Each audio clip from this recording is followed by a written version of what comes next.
Hola cibernautas, a ustedes que tienen interés en la política, la economía, la actualidad y todo lo que sucede en la Asamblea Legislativa de Costa Rica, los saludo. Soy Alberto Gatjens de este lado del micrófono y de la cámara, y en los siguientes minutos los acompañaré en el espacio Tenemos Quórum, para que conversemos sobre proyectos de ley, actualidad y todos esos asuntos de interés que se viven en la Asamblea Legislativa de Costa Rica. Hoy nos acompaña la diputada electa por San José, Katia Cambronero Aguiluz. Katia es administradora de empresas y de recursos humanos. Ha trabajado en la empresa privada y en la cooperación internacional, desarrollando proyectos en las zonas rurales y costeras principalmente de nuestro país. De sus proyectos, su visión política, su sensibilidad social y su paso por la Asamblea Legislativa es de lo que va esta conversación con Katia Cambronero. Yo estoy aquí, la diputada está con nosotros, ustedes están en sintonía, entonces tenemos quórum, demos inicio. Katia, ¿cómo estás? Muy bien, por dicha, muchísimas gracias por la invitación y la posibilidad de comunicarnos pues, con muchas personas que ven este programa. Muchísimas gracias. Katia, 10 meses aproximadamente del inicio de esta administración, de este periodo legislativo. Contanos cómo ha sido ese proceso de adaptación y qué ha cambiado en este tiempo. Bueno, al inicio es un proceso fuerte de entender toda la dinámica legislativa, pero creo que lo más importante es de ir entendiendo cuáles son las prioridades de las diferentes fracciones que están representadas en la Asamblea Legislativa y cuáles son las prioridades del Ejecutivo. Eso que tomó como un espacio de unos 4 meses, ¿verdad? El ritmo de la Asamblea, a diferencia de lo que dicen muchas personas, es un ritmo bastante complicado en términos de las agendas, del trabajo de comisiones, que para mí es uno de los trabajos más importantes que se hace acá en la Asamblea Legislativa, de ir entendiendo los proyectos de ley. Creo que es un tema importante, ¿verdad? Decir que cuando uno llega a la Asamblea Legislativa se encuentra con proyectos de ley que uno ni siquiera había visto, que ya están dictaminados, que uno tiene que decidir por esos proyectos y comienza uno a entender que hay mucha cosa que no debería de pasar. Creo que uno de los elementos más importantes, y ha sido un trabajo de esta fracción, es poder archivar, por dicha, muchos proyectos que no venían a generar ningún valor agregado y por el contrario atajar goles que llamamos. Sí, hacerla de portero, que eso es un trabajo que no se dice, pero creo que la fracción nuestra lo ha tomado con muchísima responsabilidad. Hay algunos señores y señores diputados que pues llegan a las comisiones básicamente a hacer lo que sus asesores le dicen. Nosotros, con la responsabilidad que tenemos y la capacidad, creo que de análisis y técnica que tiene la fracción del PLP, analizamos todos los proyectos de ley y entendemos, ¿verdad?, el impacto que podría tener esos proyectos. Entonces ese ha sido un trabajo muy fuerte en comisión. La otra, la forma como se desarrollan proyectos de ley, cómo se generan proyectos de ley. Yo me siento pues muy satisfecha del trabajo que hemos hecho en mi despacho, porque hemos presentado proyectos de ley muy robustos que comienzan ya a tener los dictámenes de subcomisión, y eso ya viene entonces de por sí todo un tema de negociación política, ¿verdad? Por ejemplo, en este momento estamos en una negociación muy fuerte que tiene que ver con el proyecto de ley de la apertura del monopolio del alcohol, que sin duda es un proyecto de ley nada sencillo, ¿verdad? Porque algunos sectores representados en la Asamblea lo siguen objetando y es absurdo, pero que se requiere aquí de una gran capacidad de negociación para que el proyecto siga avanzando en la corriente legislativa. Y así otros proyectos, ¿verdad?, que consideramos discriminación remunerativa, que ha sido un proyecto que hemos liderado desde la fracción del Partido Liberal Progresista, donde entendimos que estar en contra no es solamente estar en contra, sino que podemos ser propositivos y generar un texto muy potable. O por ejemplo, lo que hemos hecho con el protocolo de Nagoya, que también ha sido toda una discusión después de 12 años, ¿verdad?, de estar en la corriente legislativa, la ratificación de este protocolo, que es importantísimo para la protección de la biodiversidad y la investigación de la biodiversidad costarricense y por lo tanto el desarrollo de nuestras zonas rurales. Después de 12 años lo tomamos y comenzamos a impulsarlo, y ya tenemos un dictamen positivo por parte de la Sala Constitucional, y eso significa seguir avanzando en este protocolo para ya llevarlo a segundo debate y poder tener la ratificación. Creo que eso también sería un gran logro para el país. Entonces ha sido como la suma de esos elementos. Yo pensaría aprendizajes, sí, pero es un aprendizaje y haciendo, ¿verdad? A marcha forzada. Exacto, esa es la mejor descripción. Pero ha sido bastante intenso y muy interesante para el país. Estás en varias comisiones, como todos los diputados, pero algunas de ellas son bien interesantes por su trascendencia histórica y también porque suma al Partido Liberal Progresista en algunos escenarios donde no suele el liberalismo ser, o no haya sido al menos, protagonista en la Asamblea Legislativa, ¿verdad? Y pongo específicamente el caso de medio ambiente y agropecuario, ¿verdad? Sí. Donde has estado trabajando fuertemente y demostrando que el liberalismo tiene mucho que decir en el asunto del medio ambiente, por ejemplo, como acabas de nombrarlo de Nagoya. Exacto. Son dos comisiones muy importantes por temas, y hay otra, yo sumaría otra tercera comisión, la energía. Eso es vital en este momento, y ahorita les voy a contar porque en el tema de ambiente hemos tenido discusiones importantes, por ejemplo, como el humedal La Culebra. En este momento comenzamos discusiones, por ejemplo, un proyecto de ley que nosotros presentamos, que presentó mi despacho, que tiene que ver con pagos por la protección de la biodiversidad marina costera, que sin duda vendría a revolucionar, digamos, el tema cómo se hace protección en las zonas costeras de este país y cómo podemos generar riqueza a partir de la protección, y sobre todo en las zonas más pobres de Costa Rica. Esa es una discusión que viene, que va a ser fundamental. Estamos hablando del proyecto de la marihuana para uso adulto, que también ha sido todo un tema de discusión. Nosotros también presentamos otro proyecto de ley que ya comienza la discusión en la comisión, que está asociado al cambio de la rectoría en materia de recolección de residuos sólidos, donde le estamos dando esa rectoría al Ministerio de Salud, al MINAE, y quitándosela al Ministerio de Salud. Sin duda eso es súper relevante para este país, porque es uno de los temas más complicados en el tema de impacto del ambiente. En el tema de agropecuarios, que también para nosotros es vital, esa coexistencia del desarrollo productivo con la protección del ambiente, pero además de cómo logramos que nuestro sector agropecuario sea competitivo y deje de vivir del asistencialismo, pero sí darle los elementos que necesita para salir adelante, que en este momento tiene muchísimas barreras propias de los costos de producción de este país. Y aquí hemos trabajado muy fuertemente en el proyecto de ley que reforma la ley orgánica del Ministerio de Agricultura, junto con el ministro de Agricultura. Hemos trabajado un texto sustitutivo que ya fue presentado, y que es un texto que se ajusta justamente tiene que ver con todo el tema de reforma del Ministerio de Agricultura. Es un proyecto que podría hablarse de gobernanza o reforma del Estado, que reforma toda la parte más administrativa y de gobernanza del MAC, para lograr que más cantidad de recursos vayan a áreas de investigación y desarrollo y asistencia técnica al sector agroproductivo. Creo que ese ha sido es un proyecto muy importante para el sector.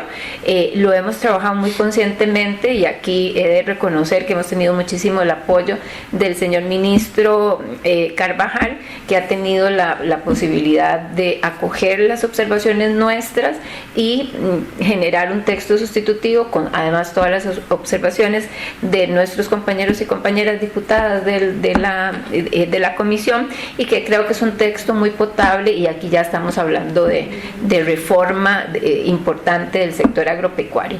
Nos faltan cosas como el tema del financiamiento, el tema de los seguros, todo el tema de cambio climático. Todavía nos hace falta esos aspectos que nosotros lo tenemos en agenda, y es importante ver en agropecuario.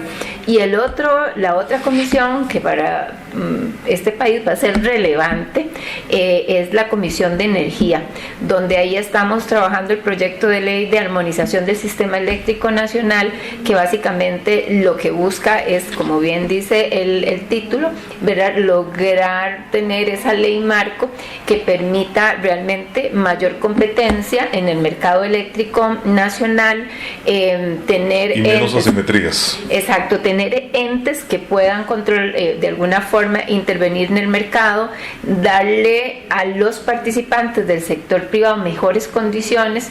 Uno de los elementos más críticos de la atracción de inversión en este país, inversión extranjera e inversión local, tiene que ver con el costo de la electricidad. Y eso, desde esa perspectiva, y además de la seguridad jurídica que se da en este tema, sobre todo porque en los territorios rurales es donde tenemos la peor electricidad y la más cara.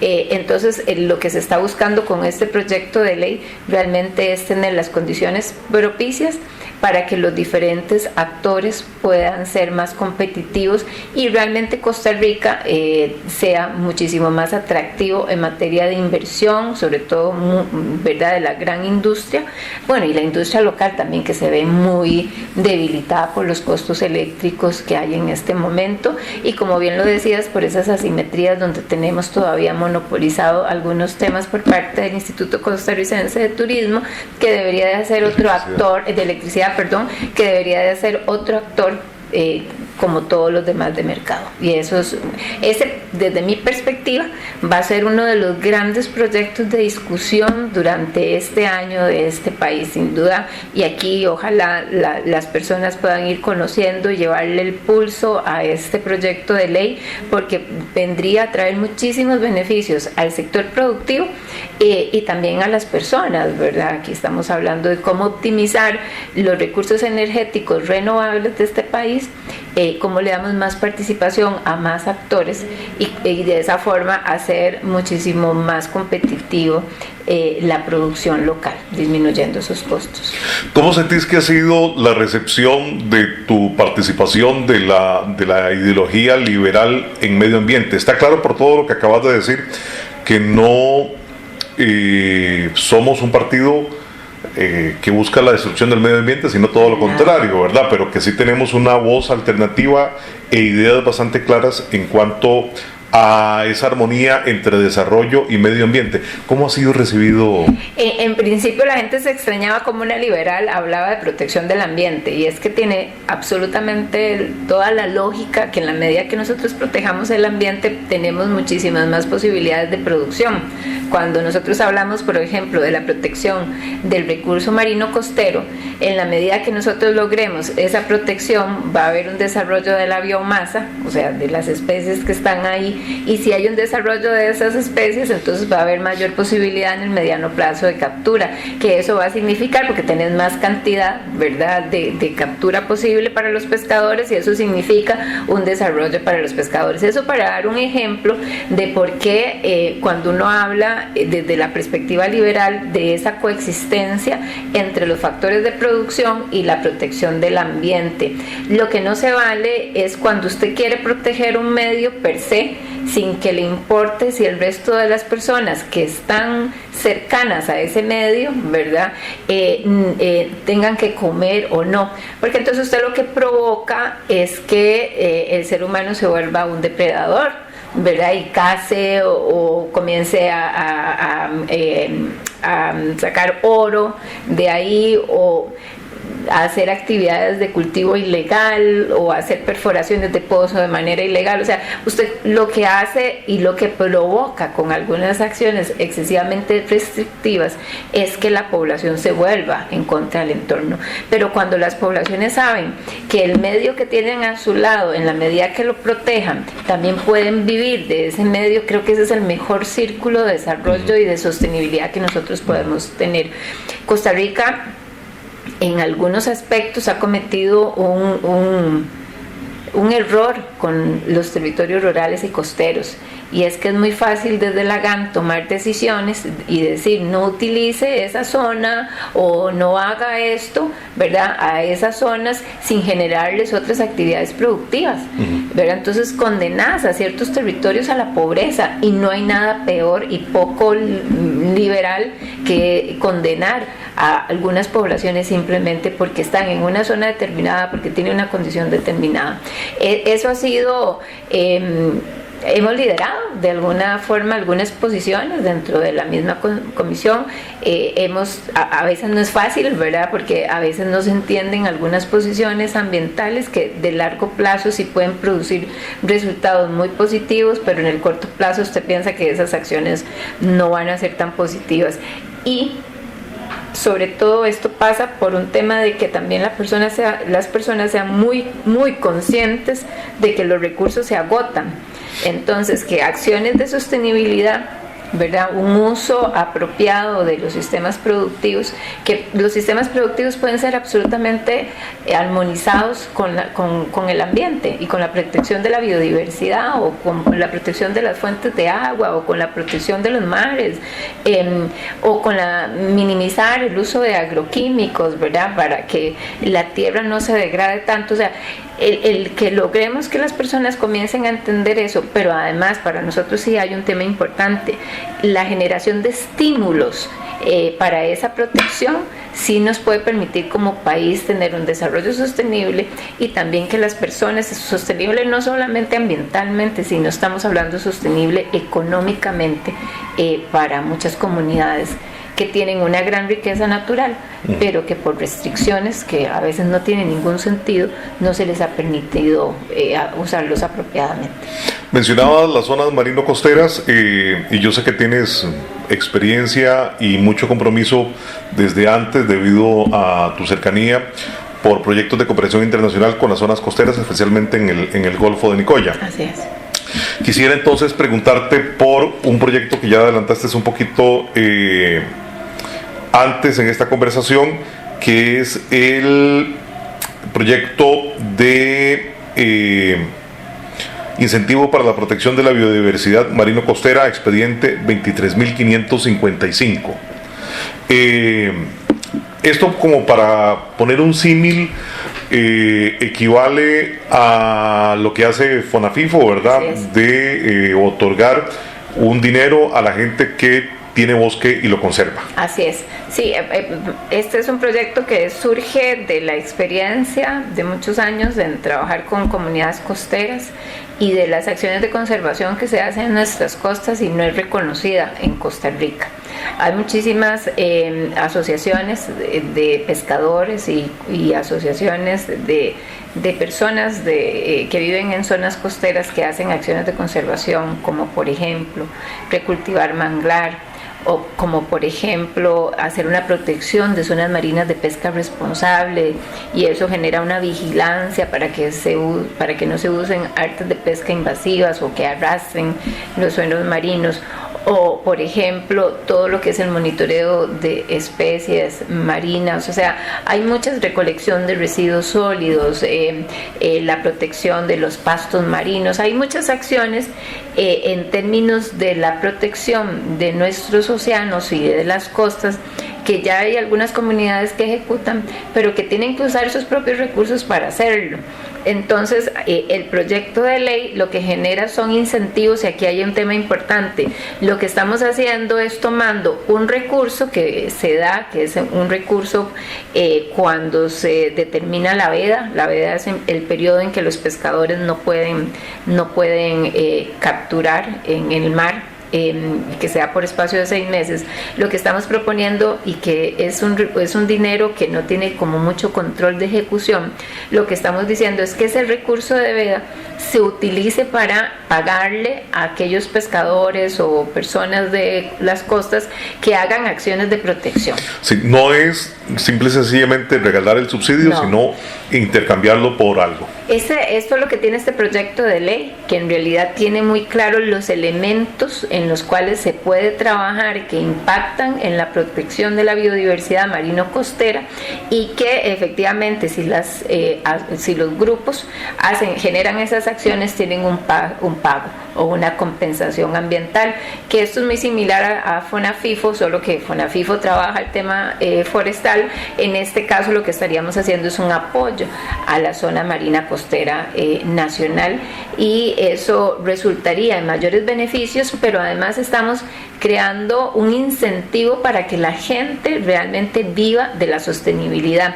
Creo que eso cambia muchísimo la percepción de cómo las personas comiencen a usar las zonas costeras y marinas del país, y realmente se vuelvan en protectores.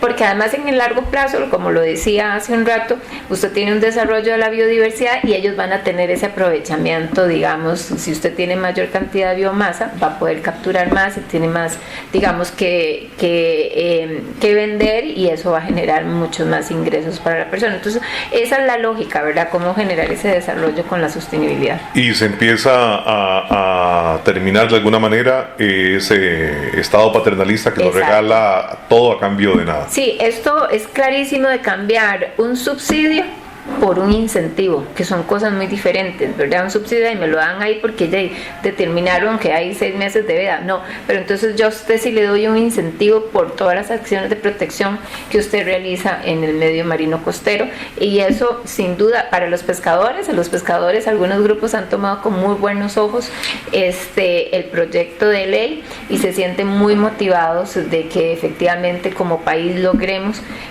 avanzar en este tema. Costa Rica tiene mucho potencial de atracción de recursos internacionales que puedan crear un gran fondo y que podamos incluir en esos pagos a muchísimas personas que, bueno, que todos los costarricenses saben, las zonas costeras son las zonas más pobres de Costa Rica, con menos condiciones productivas, y que necesariamente nosotros tenemos que mejorar esas condiciones económicas para ellos.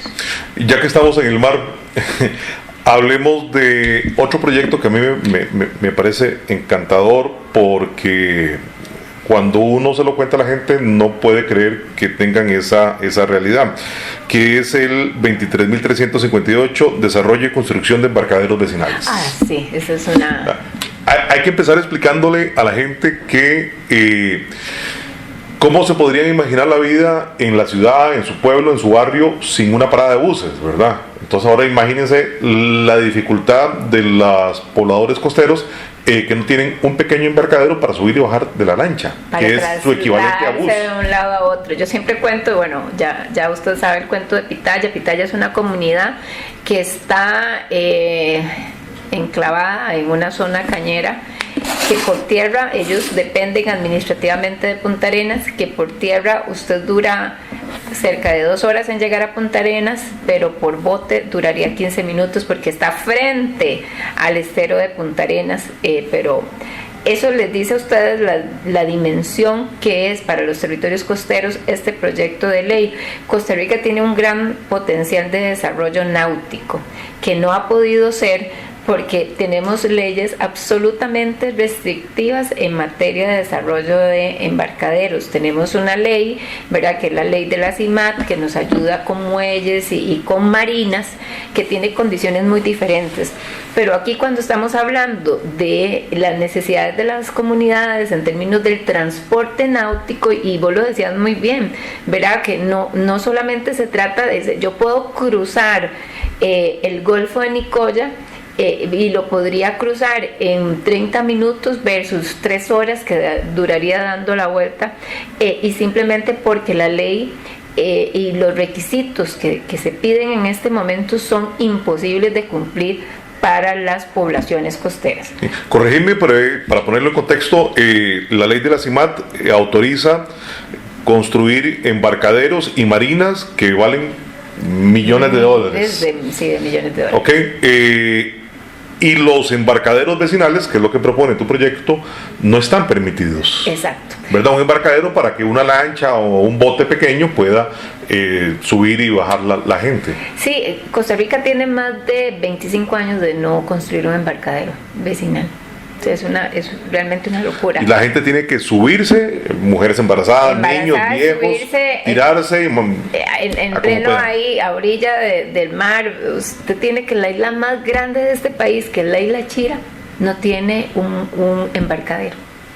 no ha tenido un embarcadero por más de 35 años, ¿verdad? Y todos los requisitos que se solicitan para hacer un muelle, porque ya creo que con fondos del INDER y el INCOP ellos tienen la posibilidad de financiarse, pero ese financiamiento se les dio hace ya casi 3 o 4 años, si mal no me acuerdo, y a estas horas ellos no han podido comenzar la construcción porque es tan restrictiva los requisitos y son tan costosos que es imposible para una comunidad poder acceder a realmente cumplirlos. Entonces, y se entienden desde la perspectiva de una marina, ¿verdad? Que una marina es una inversión privada, que tiene un fin más lucrativo. Y que es grande. Y que es grande, que hay manejos de residuos y que hay una permanencia de las naves ahí, hay mantenimiento, o sea, las condiciones son totalmente diferentes. Esto es una parada de bus. Esto es una parada, exactamente. Pero además a mí me encantaría de verdad que la gente de la GAM se diera una vuelta por el Golfo para que vieran el potencial que tienen los territorios costeros para trasladarse y disminuir costos. De nuevo, las poblaciones más pobres de este país son las que tienen las peores la peor conectividad vial, pero además es la más costosa, porque además sigo con la historia de Pitaya. En Pitaya no hay líneas de autobús, no hay servicio de transporte público. Entonces las personas cuando tienen que salir de Pitaya tienen que pagar cerca de 10.000 y 15.000 colones. Vea qué barbaridad. O sea, a las personas más pobres de este país las hacemos pasar las peores situaciones. Cuando podría salir por bote 15 minutos podría. Esto nos permite hasta la posibilidad de trabajar de las personas, la posibilidad del comercio entre las diferentes comunidades, la posibilidad de educación de muchos jóvenes, niños y niñas, que se pueden trasladar de un punto a otro en bote, y eso le permite a ellos una disminución de costos. Entonces, el servicio médico oportuno para algunas personas que están más alejadas en las zonas costeras. Esto sin duda y abriría un espacio de desarrollo productivo con todo el tema de turismo local, ¿verdad? Porque hay lugares en Costa Rica no explorados porque no tenemos la conexión en esas zonas, las vías de acceso apropiadas terrestres, pero además es la inversión tan cara que hacemos en ese tipo de cosas. Asociado a este proyecto de ley estamos trabajando todo un tema de motores eléctricos. Fuera de borda. Exacto. Que queremos hacer un plan piloto, y yo esperaría tener pronto noticias ya de ese plan piloto, porque eso sin duda también viene a simplificar y a disminuir los costos apoyados con la sostenibilidad. Ahí es donde resulta interesante cómo usted le ayuda a las personas, y ese es el pensamiento liberal, ¿verdad? Cómo disminuimos costos, cómo hacemos la vida mejor para las personas, cómo logramos que esa persona se sintonice con el ambiente y que pueda vivir sosteniblemente en todos los sentidos en todo el sentido de la palabra, y que además su calidad de vida mejore significativamente. No hay nada mejor para un ser humano y nada más libre que poder vivir en plenitud, y eso es lo que nosotros estamos buscando, cómo ir mejorando la calidad de vida con acciones que le permitan disminuir el costo, que creo que es uno de los temas más importantes. Nuestra agenda es una agenda muy territorial en algunos temas, y sobre todo en esa agenda territorial, cómo disminuir el costo de las personas para que puedan vivir mejor. Hablando de producción y cómo las personas pueden vivir mejor, el proyecto que rompe el monopolio de Fanal, que no es un asunto meramente ideológico, aunque pasa por eso, por supuesto, porque qué sentido tiene de tener un monopolio del guaro o del alcohol a estas alturas, ¿verdad? Pero que el planteamiento es el de ese proyecto de que los pequeños productores, al igual que ha sucedido con los cerveceros artesanales, también puedan ofrecer su producto y encontrar su forma de sobrevivir y de darle también valor agregado a su producción. Así es. Aquí de hecho tuvimos que presentar otro proyecto de ley asociado a la apertura del alcohol, porque tenemos una crisis en este país en este momento con el sector industrial. Y les cuento muy rápido, la semana pasada presentamos el proyecto de ley para la apertura del alcohol industrial. ¿Por qué? el alcohol industrial se necesita para muchos procesos productivos y muchísimas líneas. En este momento Costa Rica está cerrando líneas de producción por no tener alcohol industrial. En la industria alimentaria, en la industria farmacéutica y en algunos procesos donde se requiere muchísimo la sanitización en zonas francas. Y eso simplemente es absurdo cuando usted tiene a los productores con las bodegas llenas. ¿Y por qué está ocurriendo esto? Porque FANAL no les puede comprar a los productores, porque uno no tiene el flujo de caja para hacerlo, y entonces FANAL no les compra, las industrias no tienen el recurso, pero los productores sí tienen el alcohol. O sea, es lo perverso, más ridículo que... O sea, es casi perverso. Pero además de lo que hacemos, abrimos la importación. Entonces FANAL no permite que la producción local se desarrolla entre ellos, existe esa comercialización, pero sí permite la importación del producto, es el producto más caro cuando los productores locales lo tienen. Entonces, ¿eso qué es? Condenar la producción local en una cadena que es muy integrada, que es muy eficiente en este país, pero solamente porque tenemos un monopolio, entonces resulta que no puede ni comprar ni vender. O sea, en este momento ya estamos en un punto de quiebre. Ese es un tema importante. Pero también ya habíamos presentado el otro proyecto de ley que mencionaste, que hace la apertura total, y en esa apertura total hay el espíritu de ese proyecto de ley es desarrollar ese clúster de destilados que puede ser muy interesante para las zonas rurales de este país, sobre todo para Guanacaste, la zona de Turrialba, que es donde está la mayor concentración de producción cañera en Costa Rica. Y aquí el proyecto de ley estamos cambiando, o estamos haciendo un texto sustitutivo donde estamos creando una serie de incentivos para las micro y pequeñas empresas que quieran desarrollar la industria a base del alcohol, que de nuevo, o sea, uno no tiene ni idea de la cantidad de industrias que en su proceso de manufactura requieren alcohol. Uno se queda sorprendido, es interesantísimo, esa materia prima realmente es muy importante, y aquí creemos y pensamos que los jóvenes podrían tener mucho potencial en la industria de los destilados. Costa Rica, curiosamente, es un foco de degustación de las grandes marcas de destilados a nivel mundial, y entonces desde esa perspectiva creemos que nosotros podríamos tener mucho desarrollo con productos locales.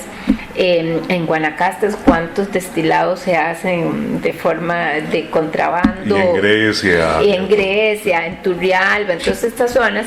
Y lo que queremos es que realmente sea una industria formalizada, donde que pague impuestos. Por supuesto, ¿verdad? Que genere empleo, que es otro tema importantísimo. Que en este momento no lo está haciendo. Exacto, pero además que genere valor agregado. No es solamente la producción del alcohol, no, es cómo nosotros le vamos generando valor agregado, que es lo que necesita Costa Rica. Industrias que generen valor, porque la generación de valor ¿verdad? Genera muchísimos más ingresos que un commodity como tal. Entonces, sí tenemos esos dos proyectos para nosotros son prioridad en este momento, los estamos trabajando, la negociación política es dura. Posiblemente tengamos una fracción legislativa que se nos vaya a ir encima muy fuerte, ¿verdad?, con la apertura de esto, pero estamos negociando y yo creería que algo vamos a poder obtener, porque Costa Rica tiene el derecho y las personas tienen el derecho de producir en libertad. Y sobre todo cuando tienen los recursos y los medios para hacerlo. Lo más ridículo es que un monopolio estatal que es ineficiente, que es caro e innecesario, está obstruyendo el proceso de desarrollo. Hay muchos otros proyectos que has presentado que son muy interesantes: la ley para ser más eficiente en la lucha contra la pobreza, gobernanza de los servicios digitales y el comercio electrónico, la ley contra el acoso predatorio, etcétera. Pero como no nos alcanza el tiempo, quisiera preguntarte por dos proyectos más. Uno que va un poco en la línea de la FANAL, que es el 23402, cierre del Consejo Nacional de Producción y Transformación, que esto es muy importante, y transformación del Programa de Abastecimiento Institucional, el PAI, en la promotora de comercio agropecuario de Costa Rica, que es un cambio de mentalidad que toma como ejemplo a Procomer. Sí, ese es un proyectazo desde la perspectiva de apoyo del sector productivo y de la comercialización en los mercados locales. ¿Qué es lo que busca el proyecto de ley? Efectivamente cerrar el CNP, que eso no sirve, eso es un cascarón, no sirve para nada, nada más para costos, y convertir el programa de abastecimiento institucional, que recordemos que este programa lo que hace es comprar productos agropecuarios, valga la redundancia, en productores locales y venderlo a la institucionalidad. Es un mercado institucional muy interesante. Nosotros lo que proponemos en el proyecto de ley es que el país se convierta en una promotora de comercio agropecuario. ¿Qué es una promotora? Básicamente lo que va a hacer es generar los contratos de comercialización entre el sector productivo y las instituciones, este mercado institucional que es muy potable. De esa forma evitamos una intermediación que en este momento se está generando en el PAI, que es que el PAI compra y el PAI distribuye, y entonces tiene un dineral en cuentas por cobrar a los productores y por pagar también. Y por pagar, pero además les queda súper mal a las instituciones porque les llega producto no con la calidad que se requiere. Entonces aquí nosotros cambiamos este modelo y es un modelo muy similar a lo que hace Procomer, ¿verdad? Que busca básicamente generar capacidades, desarrollar mercados, generar contratos, apoyar para la generación de contratos de comercialización, pero lo queremos hacer para los mercados locales, para el sector agropecuario local, sin ninguna intermediación de ningún tipo.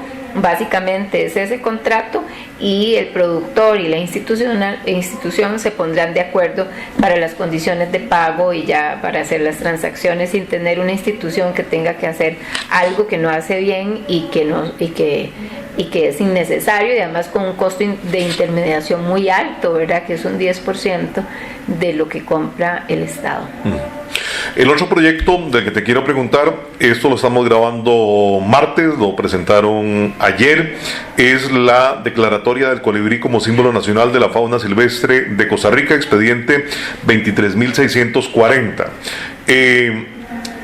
No es solamente declarar un ave, un animal o un símbolo como parte de la cultura costarricense, ¿verdad? Sino que hay otras razones detrás más importantes que tienen que ver con la promoción, el medio ambiente, las regiones, etcétera. Sí, porque el colibrí, a veces a la gente no le gustan esos proyectos porque dicen, es que no están haciendo nada. O sea, es que hay cosas que todo tiene un fondo. Para nosotros, los liberales, aquí todo tiene un fondo. Primero, aquí hay un tema de cultura, de respeto a ciertos símbolos de la biodiversidad. Hay otro tema de educación, ¿verdad? El lograr que nuestros jóvenes sean formados en términos de que esto es un símbolo nacional y que hay que protegerlo. Nos permite, el colibrí es uno de los mayores polinizadores en las zonas altas.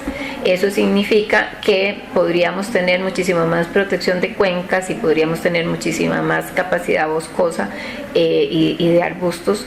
Entonces, de ahí vienen las razones. El otro gran tema es que los símbolos se vuelven en atractivos de la marca país, ¿verdad? Así como lo fue el perezoso. Entonces, cuando eso se vuelve parte del valor de la marca, hay todo, digamos, un tema de ingresos adicionales por investigación, que es un tema que a nosotros nos interesa mucho, cómo lograr convertir a Costa Rica en un foco de investigación de la biodiversidad, pero también pues se vuelve un foco de atracción en el avistamiento de aves, en la atracción de turismo ya más localizado territorialmente, rural. Y ese es el trasfondo que hay detrás de la declaratoria del colibrí como un símbolo nacional, y además me parece que también es una forma de que nuestras zonas rurales se sientan representadas, porque pues bueno, el colibrí viene de las zonas altas, ¿verdad? Y de alguna forma yo creo que todos tenemos mucho cariño y hemos tenido contacto con un colibrí, nos genera como ese pensamiento positivo. Hoy en la mañana estaba en un programa de radio que me invitaron a partir de esta declaratoria y la persona decía, es que sí, un colibrí es como vida, es como acción, es como trabajo. Y efectivamente eso son, sobre todo por esa capacidad que tienen de polinizar, que sin duda eso es vida, ¿verdad? Y eso es desarrollo de la biodiversidad, y eso es lo que estamos tratando acá de proteger o promover, sobre todo para nuestras niñas y niños y nuestros jóvenes, que tengan, ¿verdad?, esa significancia y esa defensa de esos símbolos de la biodiversidad costarricense. Me parece un proyecto encantador y que recoge mucha de la esencia del Partido Liberal Progresista, ¿verdad? Que se preocupa por el trasfondo, pero que a la vez también tiene en cuenta todos esos elementos de la ruralidad, del medio ambiente, de la comunidad, etcétera. Ahí luego les puedo pasar el video, digamos, en el programa, pero sí, simplemente es hermoso. Eso es como... Pues aquí también se vale soñar, ¿verdad? Y se vale salirse un poco de temas tan rudos y tan cuadrados y tan complejos, y creo que esto es parte de un desarrollo integral. Sí, y que tal vez alguna gente esté más preocupada por unos asuntos, pero también hay otros ciudadanos que están interesados en otros. Claro, es la biodiversidad, ¿verdad? Es la diversidad de criterios, y eso es lo que nos hace libres y nos fortalece como personas. Y sobre esa es la base que construimos, digamos, acá en mi despacho. Eso es lo que creemos, y eso somos, liberales. Muy bien. Katia, te agradezco 1.000.000. Estuvo la diputada con nosotros, están ustedes, estoy acompañando a la diputada, así que tuvimos quórum. Katia, muchísimas gracias. Muchas gracias, Beto. Súper bien. Nos vemos en la siguiente.